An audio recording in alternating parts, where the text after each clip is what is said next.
علوم احادیث نبویہ کے متحاملین کو جمع کیا ہے وہ تشریف فرما ہے.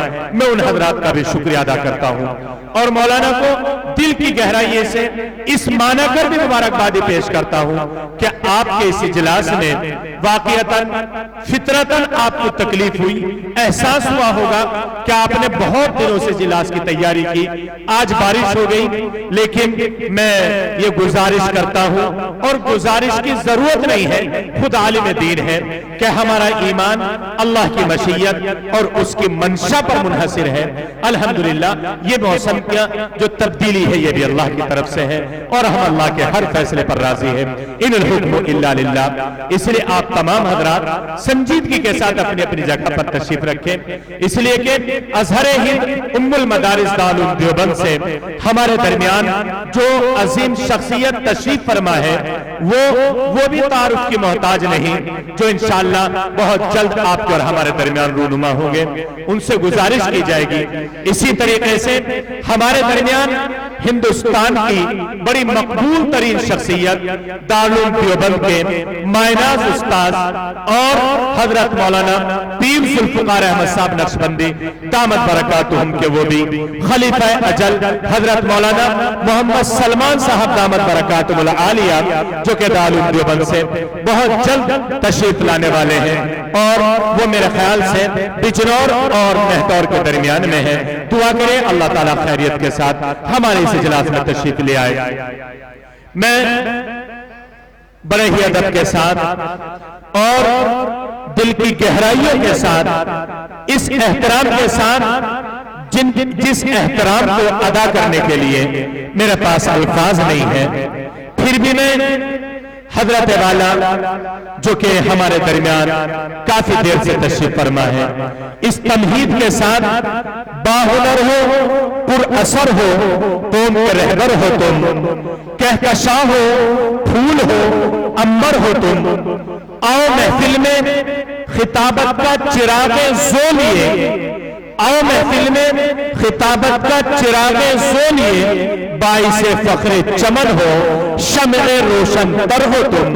اس تمہید کے ساتھ میں گزارش گزار ہوں استاد الاساتذہ حضرت اقدس حضرت مولانا مفتی مزمل حسین صاحب دامت برکاتہم العالیہ, استاد دارالعلوم دیوبند و خلیفہ اجل حضرت مولانا پیر ذوالفقار احمد صاحب نقشبندی دامت برکاتہم العالیہ, حضرت والا مسند خطابت پر جلوہ افروز ہو کر ہم سب کو اپنے مواعظ حسنہ سے مستفیض فرما دیں. فأعوذ بالله من الشيطان الرجيم. بسم الله الرحمن الرحيم. نحن نقص عليك نبأهم بالحق إنهم فتية آمنوا بربهم وزدناهم هدى. صدق الله العظيم. وقال النبي صلى الله عليه وسلم الإيمان أن تؤمن بالله وملائكته وكتبه ورسله واليوم الآخر وتؤمن بالقدر خيره وشره أو كما قال عليه الصلاة والسلام. احمد مرسل فخر دو عالم صلی اللہ علیہ وسلم. صلی اللہ علیہ وسلم کہیے, نبی کریم صلی اللہ علیہ وسلم کا نام لیا جائے درود پڑھنا چاہیے.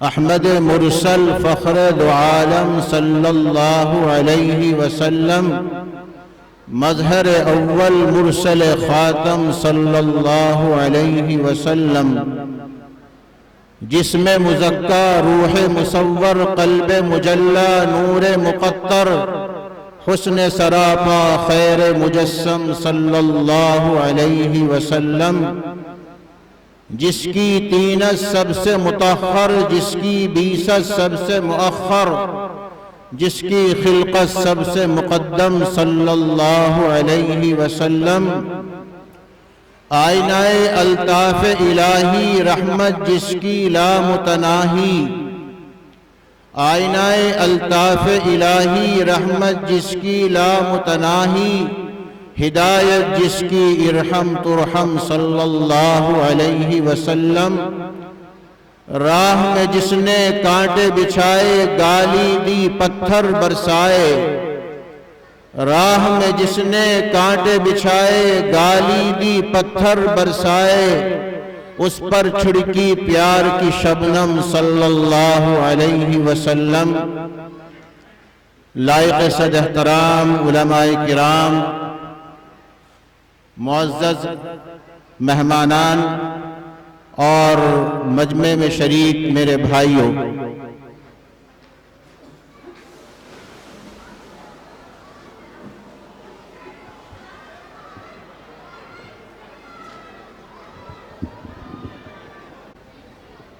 اندازہ حالات کا نہیں تھا، لیکن بہرحال یہ صورتحال پیش آئی۔ اس وقت میں یقیناً ہمارے لیے یہ صورتحال پریشانی کا باعث ہے، لیکن اس وقت میں ایک بات سے بڑی خوشی بھی ہو رہی ہے۔ دارالعلوم دیوبند کی نسبت پر بہت جگہ جانا ہوتا ہے، بہت سی جگہ ایسا بھی جانا ہوا، ایسے پروگراموں میں بھی جانا ہوا کہ موسم بھی اچھا، حالات بھی اچھے ہیں، لیکن مجمع کے اندر افراد موجود نہیں تھے۔ لیکن آج موسم ایسا ناخوشگوار موسم ہے، بارش ہو رہی ہے اور اچھی خاصی تعداد میں یہاں پر سامعین موجود ہیں۔ یقیناً یہ آپ حضرات کے قوت ایمانی کی دلیل، اور پھر ہم سب جو یہاں پر آئے ہیں وہ اللہ کو راضی کرنے کے لیے آئے ہیں، ثواب کے لیے آئے ہیں۔ ہماری شریعت کا اصول ہے الاجر بقدر المشقہ، جتنی مشقت ہوتی ہے اتنا ہی اجر بڑھ جاتا ہے، ثواب بڑھ جاتا ہے۔ یہاں آ کر کے اگر آپ یہ تکلیف اٹھا رہے ہیں اور پانی میں کھڑے ہوئے ہیں، پریشانی میں ہیں، ٹھنڈ آپ کو محسوس ہو رہی ہے، لیکن آپ کو اس ٹھنڈ کے لگنے سے، پانی کے کچھ قطروں کے آپ کے اوپر گرنے سے اگر میرے مالک کی اور میرے مولا کی رضا حاصل ہو جائے تو بہت سستا سودا ہے۔ اللہ تعالیٰ آپ حضرات کی حاضری کو، آپ حضرات کی شرکت کو قبول فرمائے، اور اس حاضری کو اللہ تعالیٰ ہم سبھی کی مغفرت کا ذریعہ بنائے۔ میرے بھائیوں اور بزرگوں، اللہ تعالیٰ نے ہمیں بے شمار نعمتیں عطا فرمائی۔ اللہ نے کچھ نعمتیں تو ہمیں ایسی دی ہیں جو ساری مخلوق کو اللہ نے نعمتیں دی ہیں، انسانوں ہی کو نہیں دی ہیں وہ نعمتیں، اللہ نے چرند کو بھی دی ہے، پرند کو بھی دی ہے، تمام جانوروں کو اللہ نے وہ نعمتیں عطا فرمائی۔ اللہ تعالیٰ نے دیکھنے کے لیے ہمیں آنکھیں عطا فرمائی ہے، بینائی کی قوت دی ہے، اللہ کی بہت بڑی نعمت ہے، اور اس نعمت سے ہم بہت فائدہ اٹھاتے ہیں۔ جو حضرات اس نعمت سے محروم ہیں، آپ ان سے پوچھیں، ان سے اندازہ لگائیں کہ وہ کتنی بڑی نعمت سے محروم ہیں۔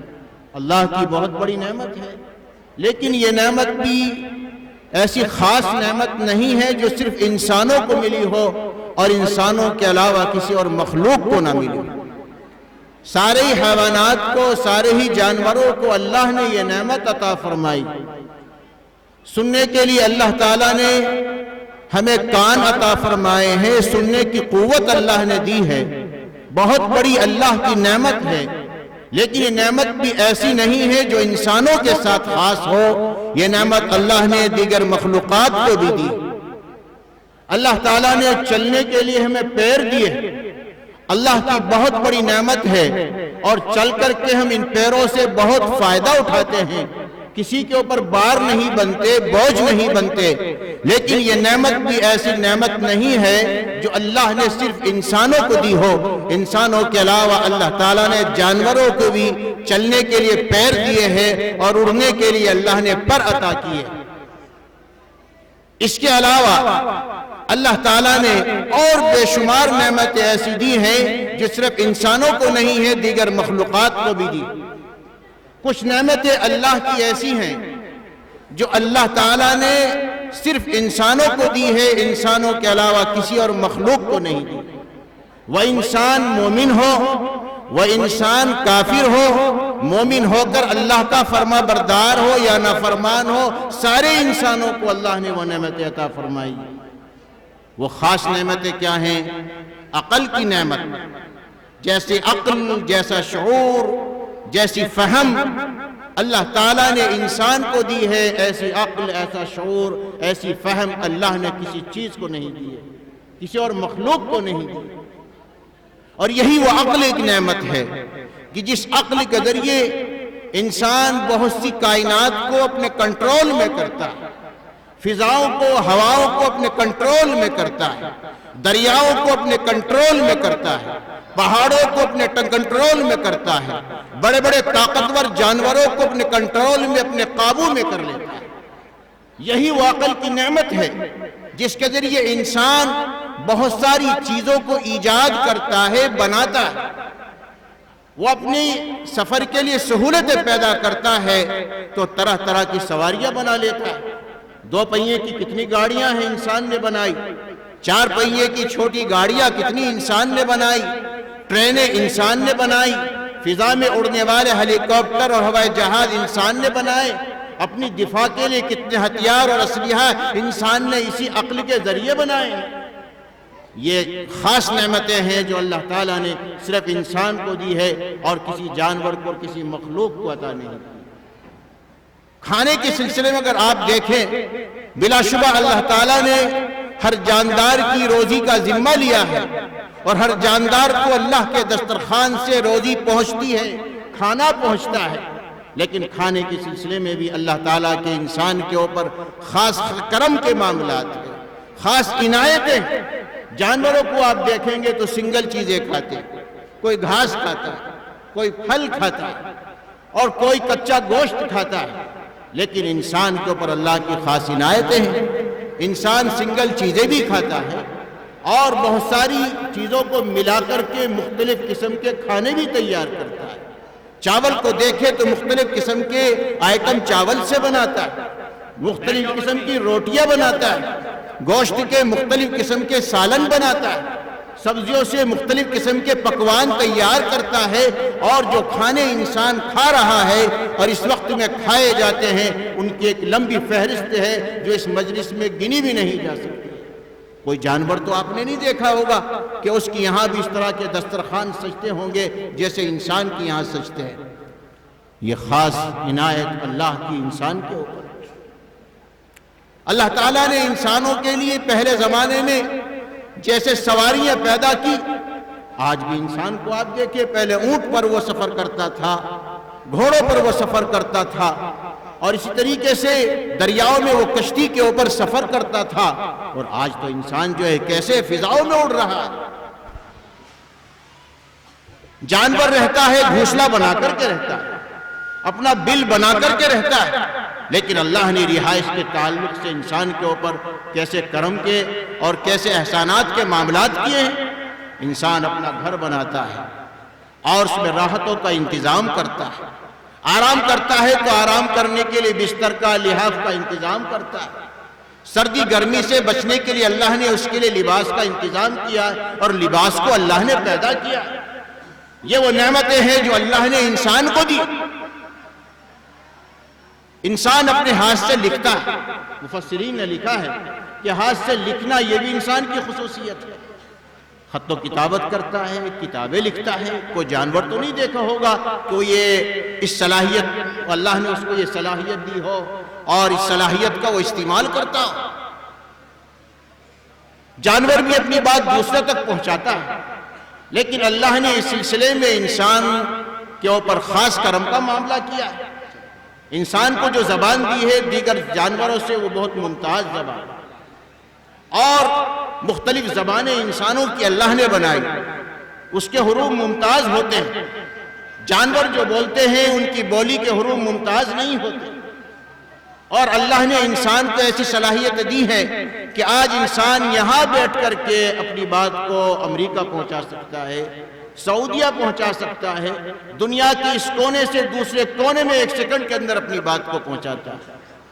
یہ اور اس کے علاوہ بے شمار اللہ کی نعمتیں ایسی ہیں جو اللہ نے صرف انسان کو دی۔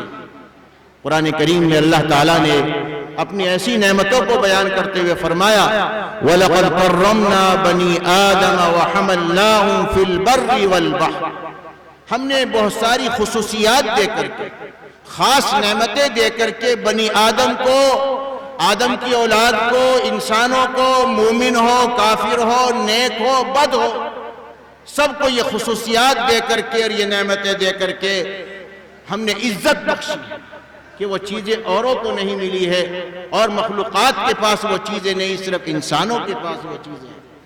اور پھر کچھ نعمتوں کو اللہ نے بیان فرمایا وَحَمَلْنَاهُمْ فِي الْبَرِّ وَالْبَحْرِ، ہم نے انسان کو خشکی کے اندر سواریوں پر سوار کر دیا، اونٹوں پر چل رہا ہے، گھوڑوں پر چل رہا ہے، اب موٹر سائیکلوں پہ چل رہا ہے، کاروں میں بیٹھ کر کے جا رہا ہے، بسوں میں بیٹھ کر کے جا رہا ہے، ٹرینوں میں جا رہا ہے۔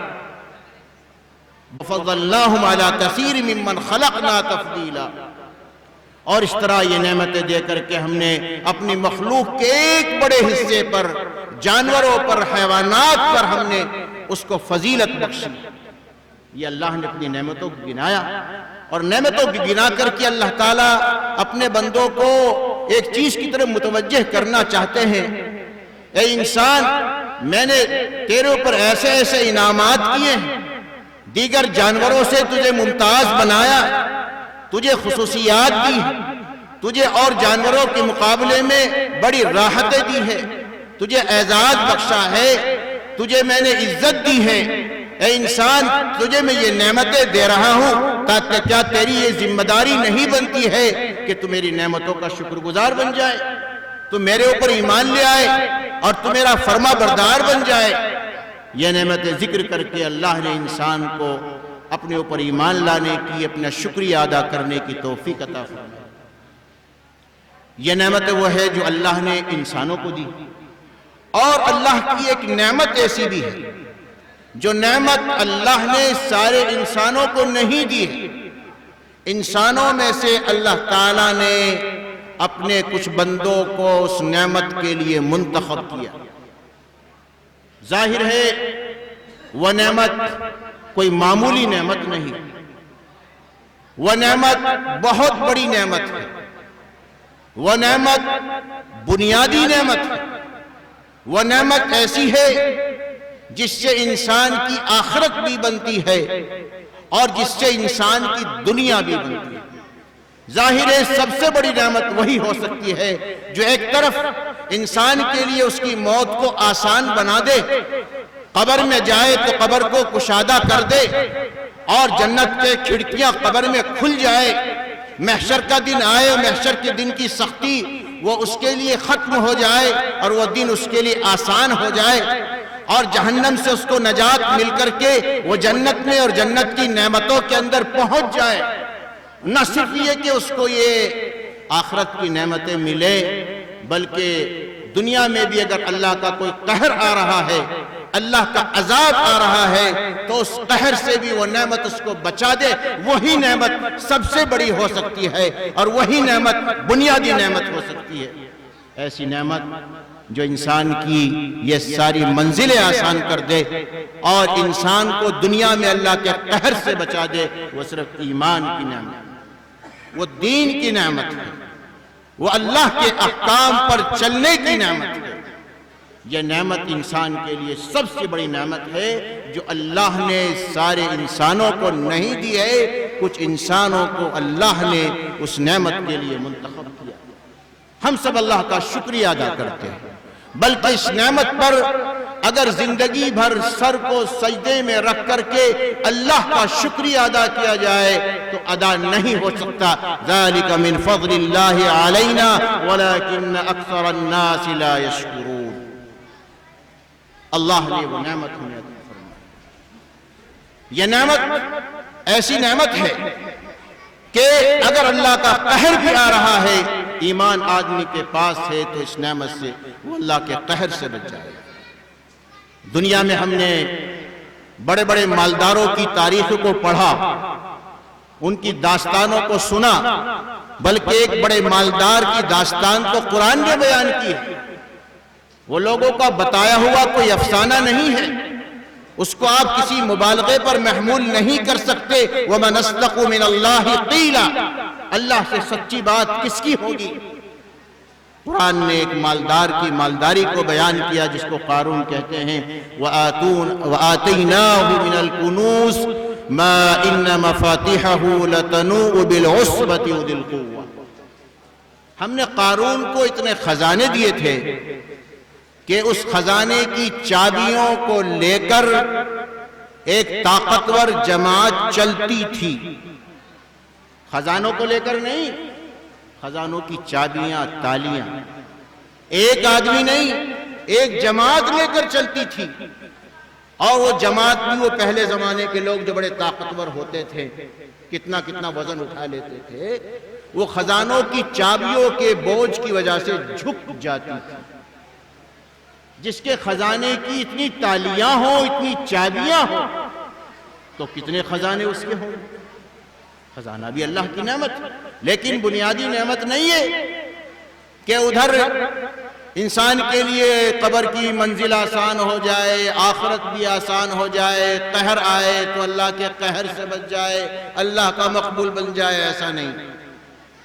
یہ خزانے اللہ نے اس کو دیے، لیکن جو بنیادی نعمت اور جو بڑی نعمت ہے، ایمان والی نعمت، اس نعمت سے وہ محروم تھا۔ کافر تھا، منکر تھا، رسول کا گستاخ تھا، اللہ کا قہر کا نشان بن گیا۔ فَخَسَفْنَا بِهِ وَبِدَارِهِ الْأَرْضَ، ہم نے اس کو بھی اور اس کے محل کو بھی زمین میں دھسا دیا۔ اس لیے میں کہتا ہوں، اگر ہماری معاشی حالت بہتر سے بہتر ہو جائے، ہر ایک آدمی خود کفیل ہو جائے، ہر ایک کا بنگلہ بن جائے، بیلنس خوب ہو جائے، زمین جائیداد بھی کافی ہو جائے، سفر کرنے کے لیے اچھی اچھی گاڑیاں مل جائیں، گھروں میں خدمت کرنے والے خدمت گزار بھی ہو جائے، سب کچھ ہو جائے، لیکن اگر ایمان نہیں ہے تو یہ قوم کبھی بھی ترقی نہیں کر سکتی۔ یہ قوم اگر ترقی کرے گی تو ایمان سے ترقی کرے گی، اللہ کے قہر سے اگر بچے گی تو ایمان کی برکت سے بچے گی۔ اقتدار اور حکومت اللہ کی بہت بڑی نعمت ہے، جس قوم کو اقتدار مل جاتا ہے، لیکن یہ اقتدار بھی انسان کے لیے کوئی بنیادی نعمت نہیں کہ جس کی وجہ سے اس کو اللہ کا قرب مل جائے، اللہ کا مقبول بن جائے۔ فرعون کو اللہ نے کیسا اقتدار دیا تھا؟ قرآن نے اس کے لیے الفاظ استعمال کیے، وَفِرْعَوْنَ ذِي الْأَوْتَادِ، وہ فرعون جس کی حکومت کے کھوٹے گڑ گئے تھے۔ ایسے مضبوط اقتدار والا اور حکومت والا فرعون تھا، لیکن ایمان کی دولت سے وہ محروم تھا۔ بہت سمجھایا موسیٰ علیہ السلام نے، بڑے معجزات دکھائے گئے، نشانیاں دکھلائی گئی، لیکن وہ ایمان نہیں لایا تو اللہ کے قہر کا نشان بنا۔ دریا میں ڈوبا، غرق ہوا، اس کی فوج، اس کا لشکر، اس کی مال و دولت، اس کا جاہ و جلال، اس کے خزانے اس کے کام نہیں آئے۔ کم ترکوا من جنات وعیون وزروع ومقام کریم ونعمت کانوا فیہا فاکہین، کتنی نعمتوں کو چھوڑ کر کے چلا گیا۔ اور دوسری طرف آپ ایمان کی برکتیں دیکھیں اسی واقعے کے اندر، یہ دریا جو فرعون کو اور اس کے لشکر کو پکڑ کر کے ڈبو رہا اور اس کے لیے اللہ کا قہر بن رہا ہے، اسی دریا کو دیکھیے آپ، جو ایمان والے ہیں ان کا کیسے استقبال کر رہا ہے، ان کو نہ صرف یہ کہ ڈبونے سے بچا رہا ہے، بلکہ ان کی راہوں میں پلکیں بچھا رہا ہے اور ان کو راستے دے رہا ہے، اور وہ اس کے اندر سے پار ہو جاتے ہیں۔ تو ایمان ایک ایسی چیز ہے جو انسان کے لیے سب سے بڑی اور بنیادی نعمت ہے۔ بنیادی میں اس لیے کہہ رہا ہوں کہ ایمان اگر ہے تو انسان کا نیک عمل اللہ کے یہاں مقبول ہے۔ اگر ایمان نہیں ہے، انسان سارے خزانے خیرات کر دے، صدقہ کر دے، تو اللہ کے یہاں اس کا یہ صدقہ کرنا اور خیرات کرنا قبول نہیں۔ بیماروں کے لیے اسپتال بنا دے، ٹوٹے ہوئے راستوں کو ٹھیک کرا دے، سردی گرمی میں کمبل اور لحاف کو تقسیم کرے، گرمی کے موسم میں لوگوں کے لیے ٹھنڈے پانی کا انتظام کرے، غریبوں کی مدد کرنے کے لیے صبح سے شام تک راستوں میں پھرتا رہے، کتنے بھی اچھے کام وہ کر لے، لیکن ایمان اگر نہیں ہے تو اللہ کے یہاں اس کے اعمال کی کوئی بھی حیثیت نہیں۔ اس لیے کہ اللہ تعالیٰ نے پیدا کیا، یہ وجود اللہ نے دیا، یہ کام کرنے کے لیے ہاتھ اللہ نے دیے، چلنے کے لیے یہ پیر اللہ نے دیے، بولنے کے لیے زبان اللہ نے دی، دیکھنے کے لیے یہ آنکھیں اللہ نے دی، سننے کے لیے یہ کان اللہ نے دیے، سمجھ اور شعور کے لیے دل اور دماغ اللہ تعالیٰ نے دیے، ساری نعمتیں اللہ دے رہا ہے، صبح سے شام تک اللہ کی طرف سے رحمتوں کی اور نعمتوں کی بارش ہوتی ہے، اور پھر بھی یہ کہتا ہے اے خدا میں تجھے نہیں مانتا، تیرے نبی کو نہیں مانتا، تیری کتاب کو نہیں مانتا، تیری باتوں کو نہیں مانتا، تو ظاہر ہے وہ تو سب سے بڑا باغی اللہ کا ہے۔ حکومت کے قانون پر کوئی عمل نہ کرے یہ چھوٹا جرم ہے، لیکن حکومت ہی کو نہ مانے وہ حکومت کا باغی ہوتا ہے۔ اس لیے اللہ کے یہاں بغیر ایمان کے اس کے اعمال کی کوئی بھی حیثیت نہیں ہے۔ قرآن کریم میں اللہ فرماتے ہیں مثل الذین کفروا بربہم اعمالہم کرماد اشتدت بہ الریح فی یوم عاصف۔ جو لوگ کافر ہیں اور کفر کے ساتھ اچھے کام کر لیتے ہیں، نیک کام کر لیتے ہیں، ان کاموں کو بیکار ہونے میں اور آخرت میں کام نہ آنے میں ایسا سمجھو جیسے رات کا ایک ڈھیر ہو اور آندھی کے دن میں تیزی کے ساتھ اس کے اوپر ہوا چلے اور وہاں پر راک کا نام و نشان نہیں رہتا، اس لیے ان اعمال کا بھی نام و نشان نہیں رہے گا اور انسان کے کچھ بھی کام نہیں ہوگا۔ دنیا میں اللہ تعالیٰ جو ہے ان لوگوں کو، ایسے حضرات کو جو ایمان کی دولت سے محروم ہے، اس کا بدلہ دے دے، وہ دے سکتے ہیں جس کو چاہیں۔ من کان یرید العاجل عجلنا له فیہا ما نشاء لمن نشاء، وہ بھی سب کے لیے نہیں، جس کو چاہیں ہم اس کا بدلہ دنیا کے اندر ہم دے سکتے ہیں، جو دنیا ہی چاہتا ہے اپنے عمل سے۔ یہ تو حال ہے ایسے لوگوں کا۔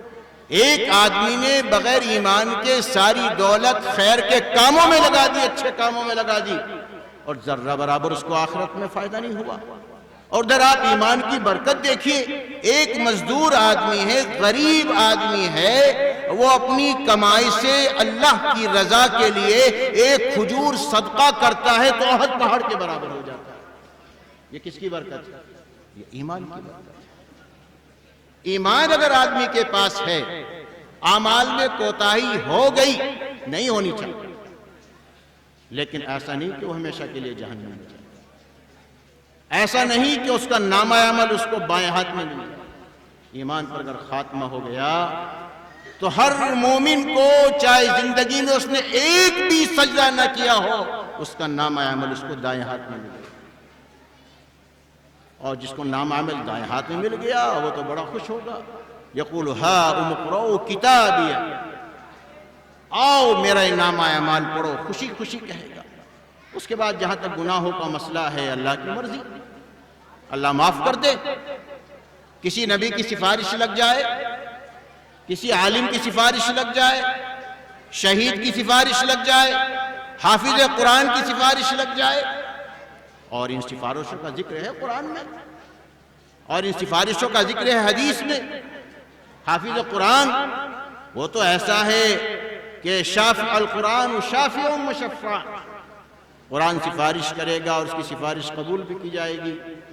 اور حافظ قرآن کا تو بہت بڑا درجہ ہے، ماں باپ کے لیے بڑا اعزاز، اور اس کے خاندان کے 10 ایسے آدمی جن کے لیے جہنم واجب ہو چکی تھی۔ جہنم میں کون جائے گا؟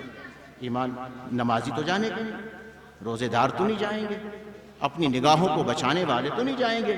جہنم میں زناکار جائیں گے، سود خوار جائیں گے، اور گناہ کرنے والے جائیں گے۔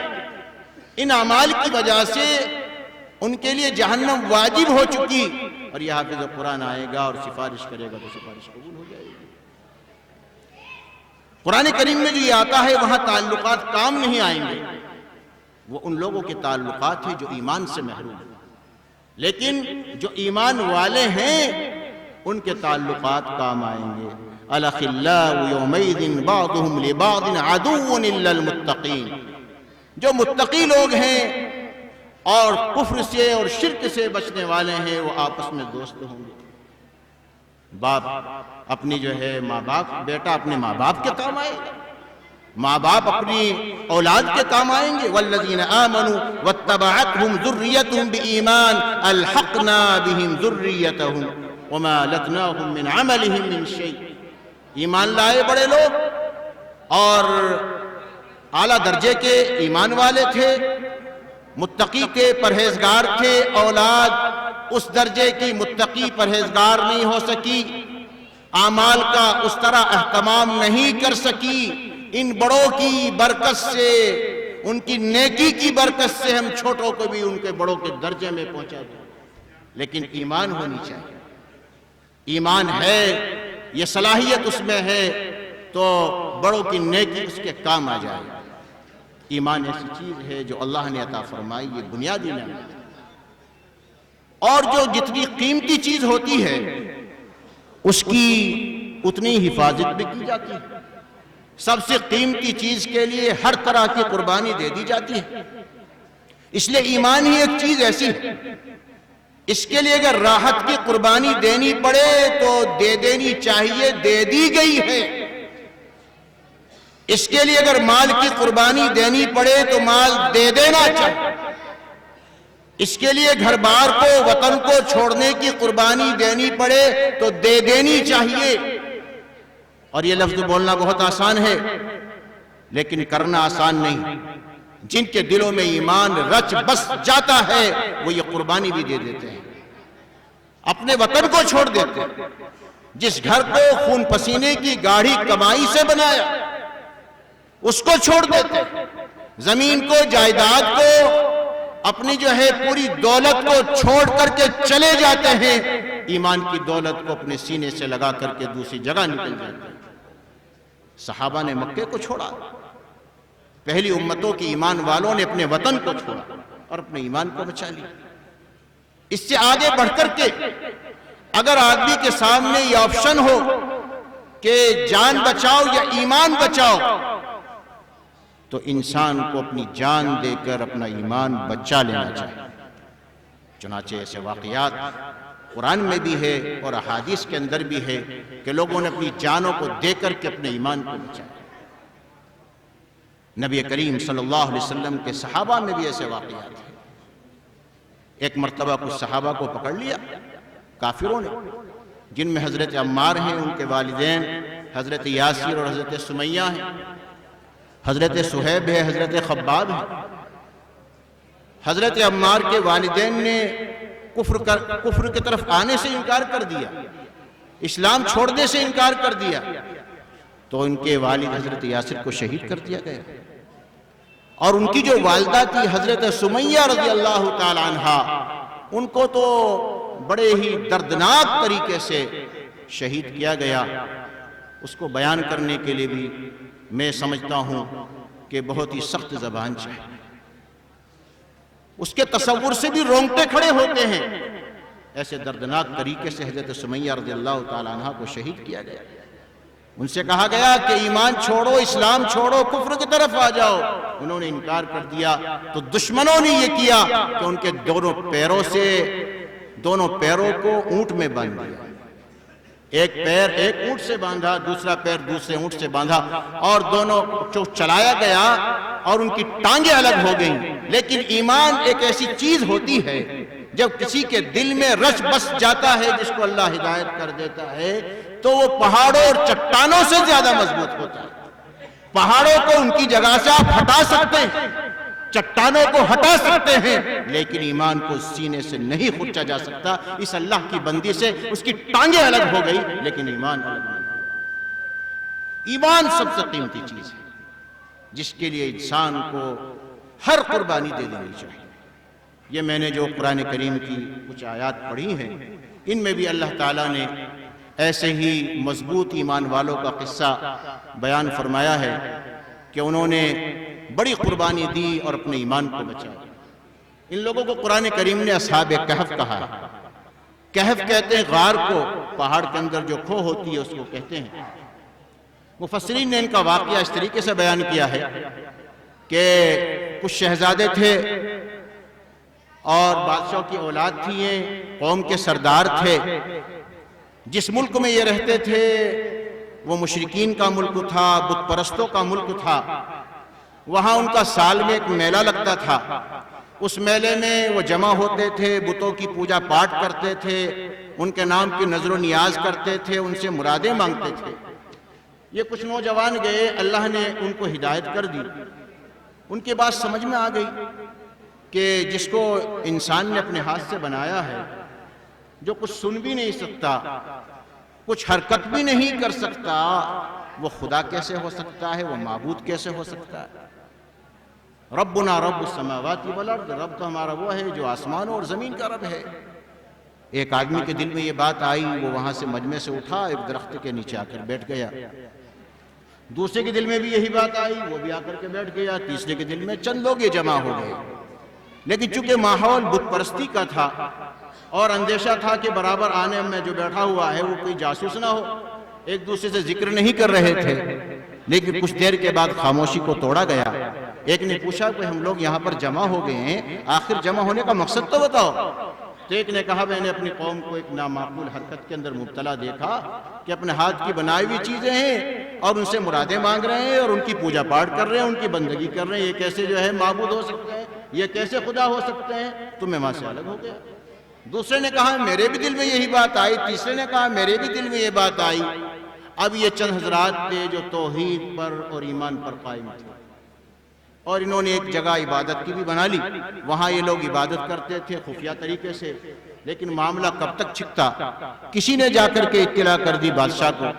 بادشاہ مشرک تھا اور کہا کہ آپ کے مذہب کے خلاف، آپ کے طریقے کے خلاف کچھ لوگ ہیں جو عبادت کرتے ہیں۔ بادشاہ نے بلایا اور بلا کر کے ان سے پوچھا کہ تم کیا کرتے ہو، تمہارا عقیدہ کیا ہے، تمہارا نظریہ کیا ہے؟ ظاہر ہے پورا ملک بت پرستوں کا ہے، بادشاہ ہے، بادشاہ کی فوجیں وہاں پر کھڑی ہوئی ہے، تو بولنا ہر ایک کے بس کی بات نہیں ہے۔ لیکن جسے اللہ تعالیٰ قوت دے، جسے دل کو اللہ مضبوط کر دے، وہ کسی کے سامنے نہیں ڈرتا۔ وَرَبَطْنَا عَلَىٰ قُلُوبِهِمْ إِذْ قَامُوا، ہم نے ان کے دلوں کو مضبوط کر دیا جب انہوں نے کھڑے ہو کر بادشاہ کے سامنے کہا ربنا رب السماوات والارض، ہمارا رب تو وہ ہے جو آسمانوں اور زمین کا رب ہے۔ لن ندعو من دونه الہا لقد قلنا اذا شططا، ہم اللہ کے علاوہ کسی کو نہیں پکار سکتے، اگر ہم ایسا کریں گے تو ہم بڑی بیجا بات کریں گے۔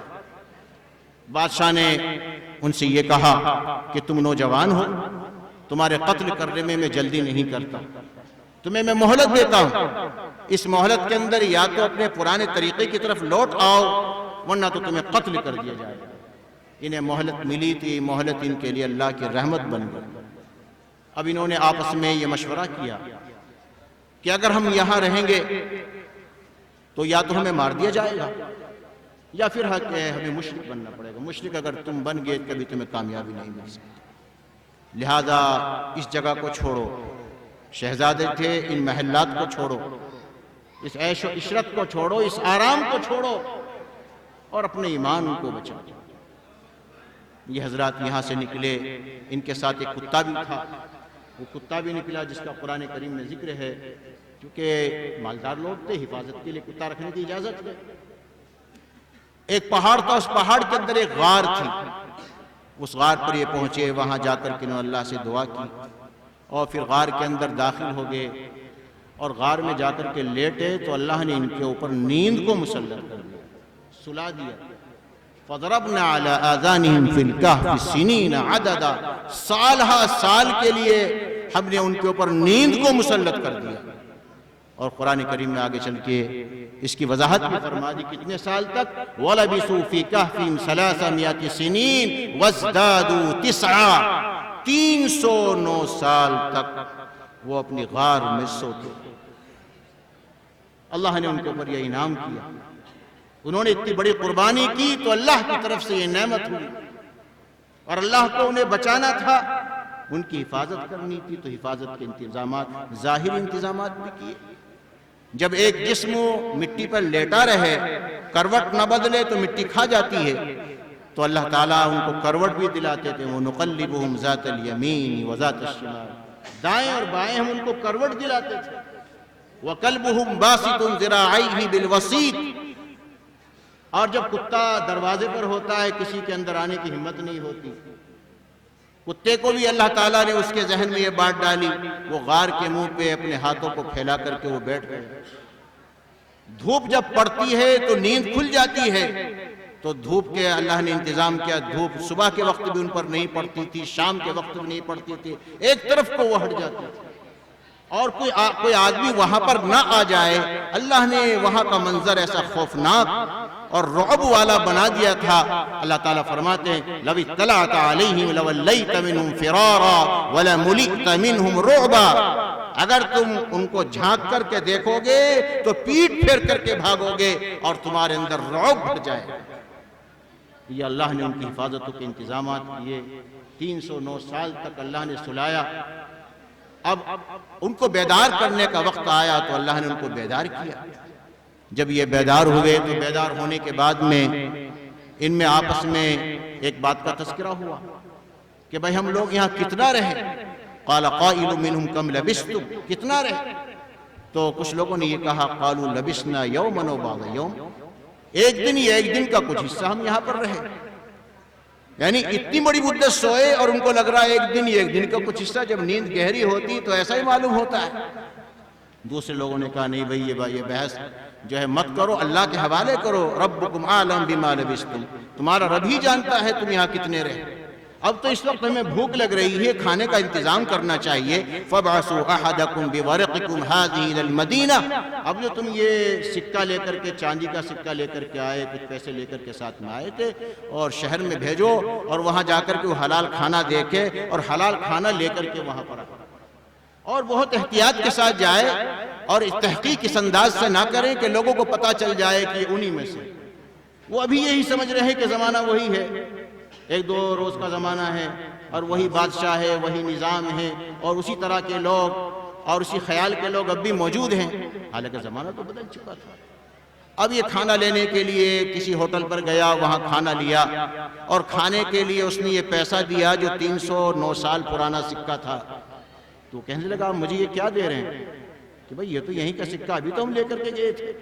اس نے کہا نہیں بھئی یہ تو بہت پرانا ہے، اور لگتا ہے تیرے ہاتھ کوئی خزانہ آ گیا ہے، خزانہ تجھے مل گیا، اس میں سے لے کر کے آیا اور اس کو پکڑ کر بادشاہ کے یہاں پہنچا دیا۔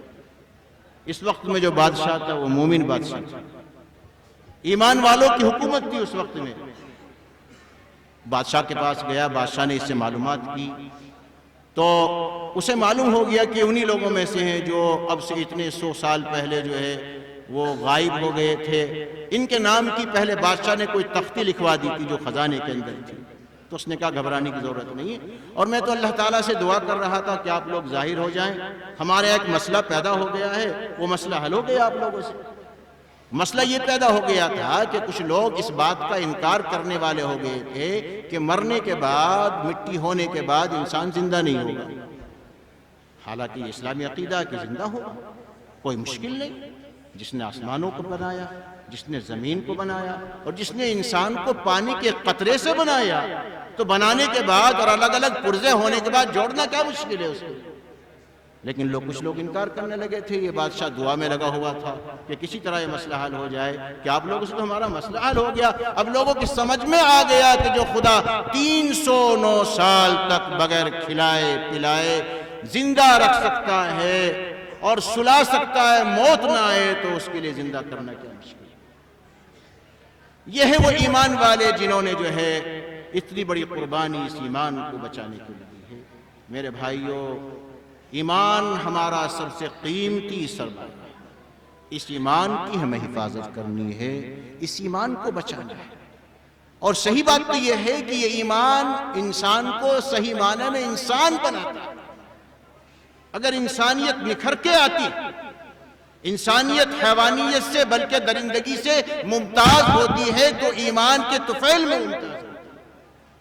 ایمان نہیں تھا انسان جانور تھا، درندہ بن چکا تھا، بے رحم بن چکا تھا، اپنی بچیوں کو زندہ درگور کرتا تھا، راستے لوٹتا تھا، خون کا پیاسا تھا، ناانصافی کرتا تھا۔ ایمان آیا تو رحم آیا۔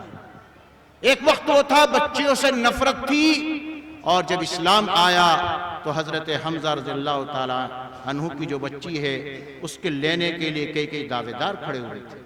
جب اسلام اور ایمان آیا بچیوں سے ایسا کیا، لوگ راستوں کو لوٹتے تھے، ایمان آیا اور اسلام آیا، لوگ راستوں کے محافظ بن گئے، حقوق کے محافظ بن گئے، خیانت چلی گئی، امانت آ گئی، ناانصافی چلی گئی، عدل آ گیا، انصاف آ گیا، اپنوں کو بھی انصاف ملا، غیروں کو بھی انصاف ملا، مسلموں کو بھی ملا، مشرکوں کو بھی ملا، عیسائیوں کو بھی ملا، یہودیوں کو ملا، سب کو اسلام ملا ہے، انصاف ملا ہے، وہ اسلام کے اور ایمان کے اسٹیج سے ملا۔ یہ چیز آئی تو انسان نیت نکھر کے آئی، اور انسانیت کے صحیح نمونے، عمدہ نمونے، اعلیٰ نمونے کہ ایسے اعلیٰ نمونے نہ اس سے پہلے دیکھے گئے اور نہ آئندہ دیکھے جائیں گے۔ یہ سب ایمان کی برکت ہے۔ ایمان آتا ہے ایک اچھا باپ بنتا ہے، ایمان آتا ہے ایک اچھی اولاد بنتی ہے، ایمان آتا ہے اچھا شوہر بنتا ہے، ایمان آتا ہے نیک خاتون بنتی ہے، ایمان آتا ہے اچھا پڑوسی بنتا ہے، ایمان آتا ہے اچھا پردھان بنتا ہے، اچھا چیئرمین بنتا ہے، عادل بادشاہ بنتا ہے۔ ایمان اس سے معلوم ہوا کہ امن اور امان یہ بنیادی ضرورت ہے دنیا کی، اور یہ بنیادی ضرورت جو ہے یہ پیدا ہوتی ہے اور جنم لیتی ہے ایمان سے، اس لیے ایمان دنیا کی بنیادی ضرورت ہے۔ اگر امن کو قائم کرنا ہے، ناانصافی کو ختم کرنا ہے، آشتی کو، پیار کو، محبت کو قائم کرنا ہے، عزت کو اور آبرو کو بچانا ہے، تو اسلام کے سائے میں آنا پڑے گا، ایمان کو سینے سے لگانا پڑے گا۔ اس کے بغیر دنیا سے ناانصافی، ظلم اور برائیوں کا خاتمہ نہیں ہو سکتا ہے۔ اللہ کا ہمیں شکریہ ادا کرنا چاہیے کہ اللہ نے ہمیں یہ نعمت عطا فرمائی۔ لیکن آج بہت افسوس کے ساتھ یہ بھی کہنا پڑتا ہے کہ ایمان والوں کی تعداد یعنی ان کی فہرست بہت بڑی۔ اس وقت میں دنیا میں عیسائیوں کے بعد تعداد میں نمبر وہ ایمان والوں کا اور مسلمانوں کا، لیکن یہ بات بہت افسوس کے ساتھ کہی جاتی ہے، اور شاید اس میں کوئی مبالغہ نہ ہو کہ 50% وہ لوگ جو اپنے کو مسلمان کہتے ہیں وہ ایمان کو نہیں جانتے، ایمان کے ارکان کو نہیں جانتے، تو ایمان کیسا ہے؟ آپ پوچھے بھئی آپ مسلمان ہیں، مومن ہیں، تو اس نے تو مسلمان کا مطلب یہی سمجھا ہے کہ مسلمان کے گھر میں پیدا ہو، اور کچھ نے یہ سمجھا ہے کہ خاص قسم کے کھانے کا نام جو آدمی خاص قسم کا کھانا کھاتا ہو تو وہ مسلمان ہے۔ ایمان کا مطلب پوچھے بالکل نہیں بتائیں گے، کلمے تک لوگوں کو یاد نہیں ہے، تلفظ صحیح نہیں ہے، ایمان کا مطلب معلوم نہیں، ایمان کے ارکان معلوم نہیں۔ ایمان کہتے ہیں سچا یقین کر کے مان لینا، یقین بھی ہونا چاہیے اور مان لینا بھی ہونا چاہیے۔ یقین ہے اور تسلیم نہیں، ماننا نہیں، تو اس کو ایمان نہیں کہیں گے۔ یقین تو فرعون کو بھی حضرت موسیٰ علیہ السلام کے نبی ہونے کا تھا، وَجَحَدُوا بِهَا وَاسْتَيْقَنَتْهَا أَنفُسُهُمْ ظُلْمًا وَعُلُوًّا، یقین آ گیا تھا جو نشانیاں موسیٰ علیہ السلام لے کر کے آئے، لیکن تکبر کی وجہ سے اور ظلم کی وجہ سے انکار کیا، مانا نہیں، تو کافر رہا۔ یقین تو یہود و نصارہ کو محمد الرسول اللہ صلی اللہ علیہ وسلم کی نبوت کا ایسا یقین تھا جیسے اپنے بیٹوں کے بیٹے ہونے کا یقین ہے، لیکن پھر بھی کافر ہے چونکہ انہوں نے مانا نہیں، تو ماننا بھی ضروری ہے۔ تو یقین کرنا اور مان لینا اس کا نام ایمان ہے، اور کس کا یقین کیا جائے، کس کو مانا جائے، یعنی اس کے ارکان کیا ہے، جو حدیث شریف میں نے آپ کے سامنے پڑھی اس میں اس کے ارکان بیان کیے گئے ہیں۔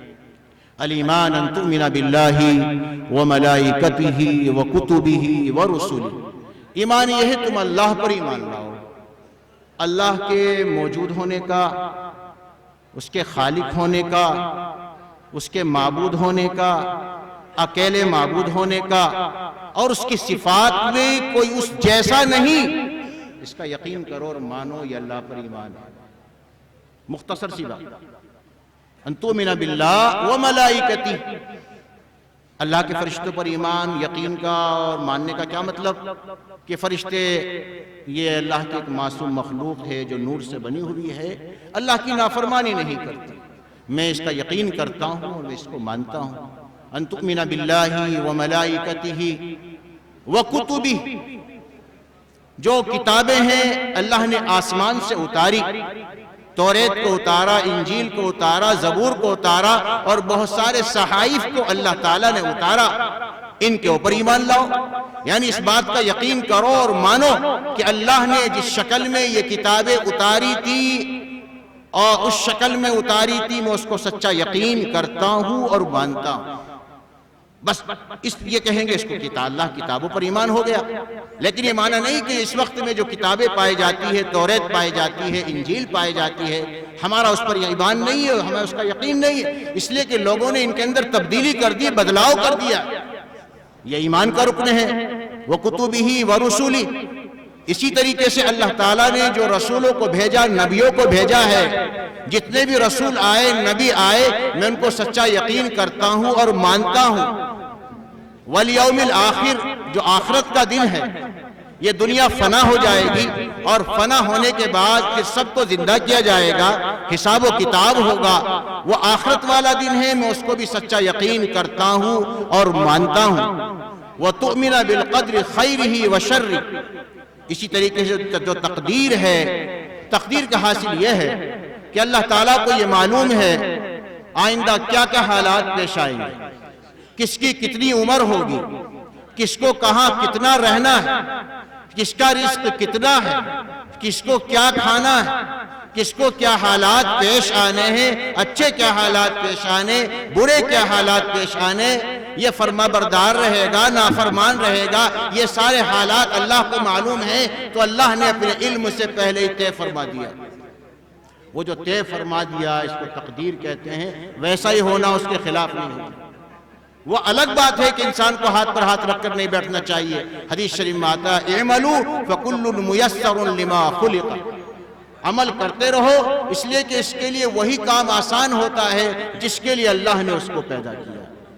ہاتھ پر ہاتھ رکھ کر کے نہیں بیٹھتا ہے، یہ تقدیر بھی برحق ہے۔ چنانچہ ہم دیکھتے ہیں دو دکانیں ہیں، دونوں دکانوں پر سامان برابر، کوالٹی برابر، دونوں دکانوں کے جو دکاندار ہے اور جو دونوں تاجر ہے، دونوں کے اخلاق بہت اچھے، برابر درجے کے اخلاق، برابر وقت پر دکانیں کھولتے ہیں، ساری صفات میں وہ برابر ہیں، لیکن ایک آدمی جو 5,000 روپے لے کر کے اٹھتا ہے، ایک 2,000 لے کر اٹھتا ہے، یہ کیا بات ہے بھائی؟ یہ وہ تقدیر ہی تو ہے۔ یہ ایمان کے وہ ارکان ہیں، آپ پوچھیں تو 50% لوگوں کو معلوم نہیں ہوگا ایمان کے ارکان کیا ہوں گے۔ یہ ایمان کا مطلب، ایمان کے ارکان، ایمان کے تقاضے، یہ سب کہاں سے معلوم ہو رہے ہیں؟ ظاہر ہے یہ سب انہی مدرسوں سے معلوم ہو رہے ہیں، ہندوستان میں انہی سے معلوم ہو رہے ہیں۔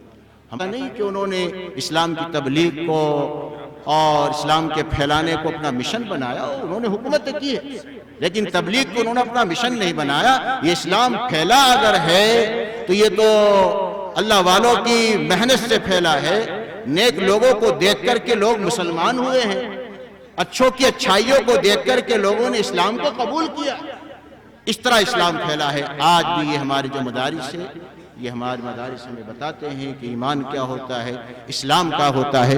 تو جیسے میں نے عرض کیا تھا، ایمان سب سے بڑی نعمت، تو ان مدرسوں سے ہمیں سب سے بڑی نعمت مل رہی ہے۔ اللہ کا شکر ادا کرنا چاہیے کہ اللہ نے یہ نعمتیں دی ہیں، ہم شکر ادا کریں گے اور ان اداروں کی طرف توجہ رکھیں گے تو اللہ کی نعمت بڑھے گی، اور یہ ادارے مضبوط رہیں گے تو ہمارا ایمان مضبوط رہے گا، ہمارا دین مضبوط رہے گا، ہماری نسلیں محفوظ رہے گی، اور ہماری نسلوں کے سینے سے ایمان کو کھرچنا آسان نہیں ہوگا۔ لیکن خدا نہ خواستہ اگر یہ جو دین پھیلنے کے ذریعے ہندوستان کے اندر ہے، میں اس میں دعوت و تبلیغ کا نظام کو بھی لیتا ہوں، وہ بھی اسی کوک سے نکلا ہے۔ یہ دونوں نظام، مدارس کا نظام اور دعوت و تبلیغ کا نظام اگر رہے گا تو میں اور پورے طریقے سے ہم اسے مضبوط کریں گے تو اللہ پر بھروسہ کر کے کہتا ہوں انشاءاللہ مسلمان ہونے کی حیثیت سے ہندوستان میں رہے گا۔ اللہ تعالیٰ ان اداروں کی حفاظت فرمائے، ان اداروں کو چلانے والوں کی حفاظت فرمائے، ان کی عمروں میں برکت عطا فرمائے۔ وآخر دعوانا الحمدللہ رب العالمین۔ جزاک اللہ علیہ حضرات کی عمروں میں برکت عطا فرمائے۔ آج کے اس عظیم الشان اجلاس کے مہمان خصوصی تشریف لا چکے ہیں. میں مہمان مکرم کا بالخصوص تمام مہمانان نظام کا بالعموم اپنی طرف سے ادارے کی طرف سے آپ کا شکریہ ادا کرتا ہوں. سامعین، قبل اس کے کہ اگلی کارروائی پروگرام کی اگلی کارروائی ہو، میں چند اشعار کے لیے گزارش کر رہا ہوں. بجنور کے ایک مشہور شاعر جناب قاری امتیاز اظہر صاحب آپ تشریف لائیں اور چند اشعار سے ہم سب کو محظوظ فرما دیں. اس ویڈیو کو لائک کریں، کمنٹ باکس میں دعاؤں سے نوازیں، چینل کو سبسکرائب کریں، صدقہ جاریہ کی نیت سے شیئر بھی کر دیں.